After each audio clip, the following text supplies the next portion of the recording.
When you dive deep into retro video games, you'll find that they kept on getting remade for each console that came out after another. So I am the Game Collector, and this is Second Opinion Games, and today I look at all the games that came out for Atari's early consoles.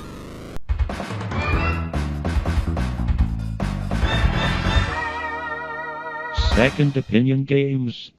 Let's start things off with Asteroids. On the Atari 2600, the asteroids themselves are quite colorful. When they explode, they form into smaller asteroids, which is pretty predictable. And also, they flicker quite a bit. Your ship itself is just a common triangle. If you push up on the controller, you'll go forward. If you push down, you'll go into hyperspace, disappearing from the screen and reappearing usually in front of an asteroid and exploding. And of course, the action button is to fire your puny little shot.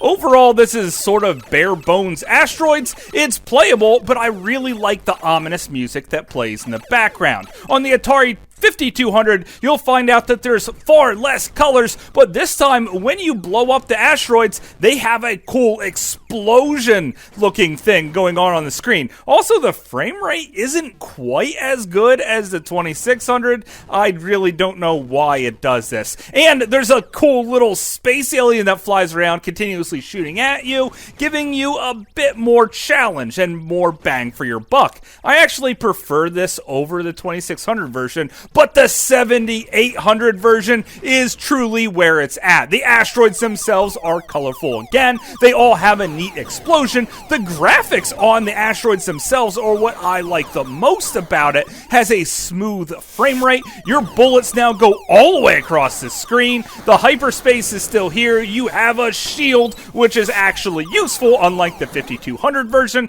And of course, those green aliens are trying to take you out all over again. This is probably my favorite version of Asteroids, and I even own an arcade cabinet.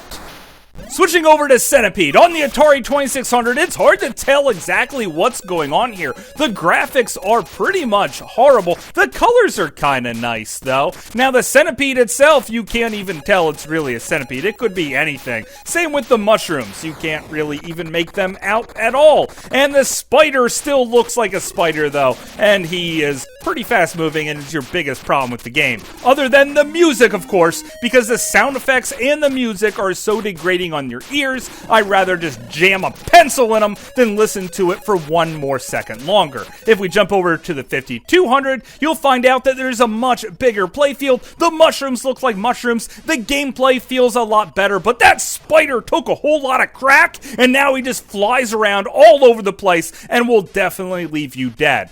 But on the 7800, the graphics actually look downgraded quite a bit. The mushrooms are still able to be made out, but luckily the music problem has been fixed. I'm not saying it's perfect, I'm just saying it's so much better. This is definitely my favorite version of Centipede.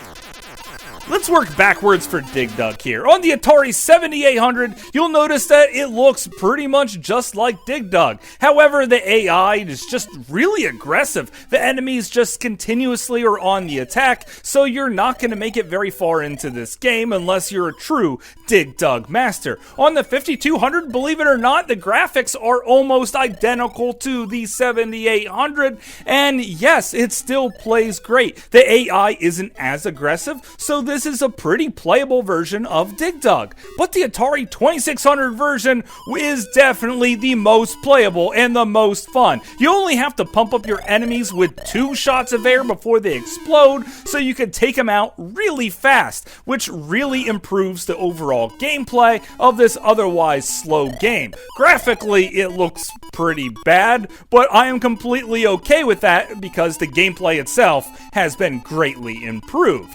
I really like the Atari 2600 version of Dig Dug the most. Now let's look at Galaga on the Atari 2600. It's kind of like one of those Space Invader clones, only this time the enemies dive bomb you instead of continuously moving back and forth and drop down on you from above. This is a totally playable version of this game, and it is a lot of fun. Galaxian on the 5200, yes, I know it's not exactly the same game, but it's definitely in the same spirit here, so just go with it. You'll see that the background moves. There are tons of enemies enemies on the screen, and they're always dive bombing you. This is a lot more fun, and with the graphics being a lot better, is definitely more enjoyable overall. However, back to Galaga on the 7800, you'll find that there are tons of movement on the screen. The aliens are flying all over in their patterns, just like the arcade version. The scrolling in the background is silky smooth, and it plays terrific. Overall, Galaga on the 7800 is definitely a winner.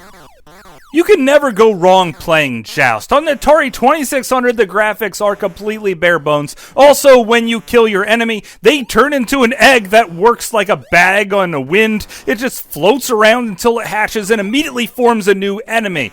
Also, the fire dragons are somewhat aggressive here, but this is a pretty fun game. On the 5200, the graphics have been upgraded just slightly, and there are now hands in the fire that will suck you down into your death if you get too close to them.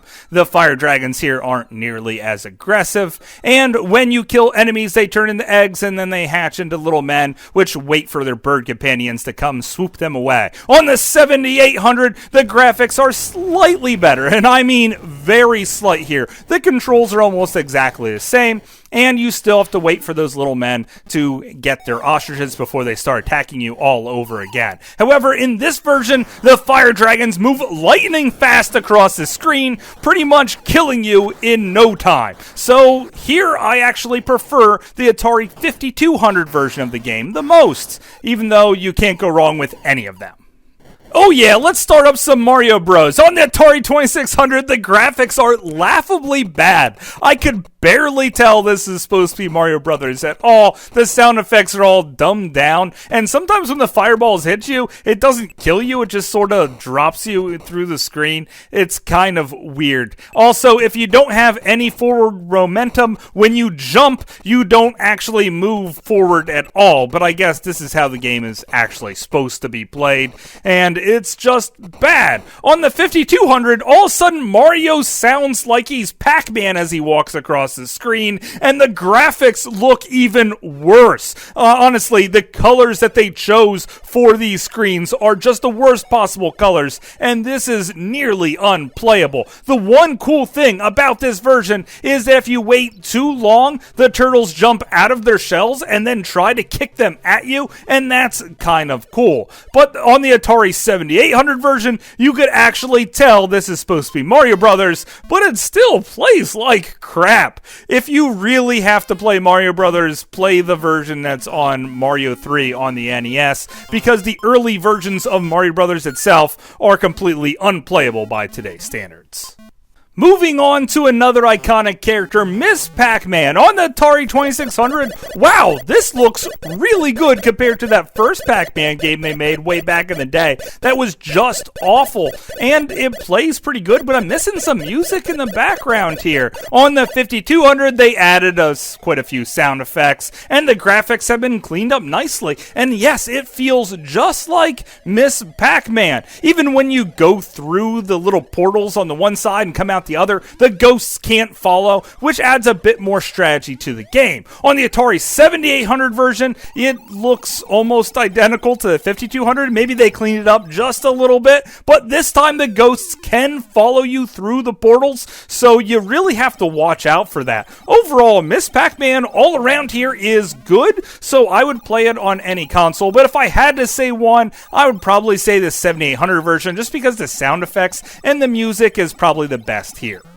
And lastly, we have the game Xevious. On the Atari 7800, well, this looks a lot like Xevious, but graphically kind of bad. Now, the one thing I really like about this version of the game is that you don't have to continuously press the fire button again and again, breaking your controller, as these controllers were known to break relatively easily. No, you just have to hold in the fire buttons, and it plays fairly well, but graphically isn't exactly what I want when I start playing Xevious. I really wish it was on par with the NES version, but it's really not, but those turbo fires really do come in handy. Over on the Atari 5200, again, they make the worst decisions in picking colors for their games. Graphically, this looks absolutely awful on nearly every standard of the game. And look at the line when you shoot. It's not bullets, it's just a line going across. Also, it's really hard to target anything with my bombs, and this is just a disgrace. But they didn't really make this game for the 2600. Or did they? Because I found a prototype version online, and this is barely Xevious at all. You gotta give them credit for trying here. You know, they continuously have the shot going on. You're still dropping bombs, both done with the same button, by the way. And yeah, it feels kind of like Xevious. Overall here, you're probably going to have to play the 7800 version if you want the best one to play, at least the best of these three. But yeah, it's kind of fun. When I started trying to figure out this video, and I wanted to track down every game that came out for all three systems, I thought I bit off more than I can chew. But after I played through each of these games, I found that the 7800 really deserves a lot more credit. I had quite a bit of a fun time with that system. The Atari 5200 is just the worst, and people should stay away from this system at all costs. And the 2600 is a classic and is deep in my heart as one of my favorite systems of all times. And you know what? It really held its own compared to its big brother counterparts, so I have to give it an A for effort and a good try. But that's just my opinion. Thanks for watching.